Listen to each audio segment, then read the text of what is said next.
Welcome to Module 2, Thinking about Native People in Early American History. In this module, we will be thinking about common perceptions of Native people's presence on the North American continent before European contact.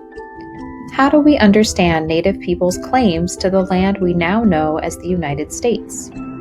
Do we think about the European settlement of the North American continent as something that was inevitable? In the lecture slides and readings for Module 2, we'll explore how Native people identify as indigenous to what we now know as North America. By indigenous, I mean their understanding of themselves as originating from or native to particular places on this continent. We'll also start to define the important term sovereignty. The idea of sovereignty relates to the power a nation exerts within a certain defined area of land. That power can be political, economic, social, cultural, and more. In this module, we will be challenged to think about whether or not we understand Native peoples at the time of European contact to have sovereignty. Lastly, we'll explore the general understanding of the settlement of the American continent and push back against some common assumptions. Namely, that North America was basically empty space, only thinly populated when Europeans arrived. We'll look at some examples of early indigenous societies before European arrival. And we'll explore how these perceptions continue to resonate in the present day.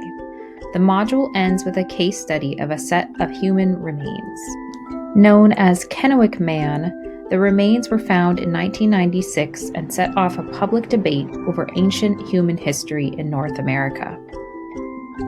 The required readings for this module follow up on several important aspects of the lecture slides.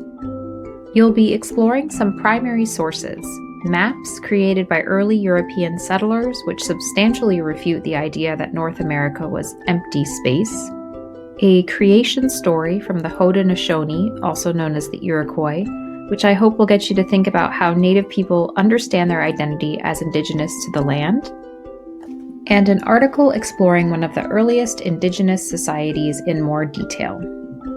While you are going through the lecture slides, be sure to consider the Slido poll questions and weigh in with your opinions by Thursday at midnight. In this module, I'm also trying out a session through Answer Garden.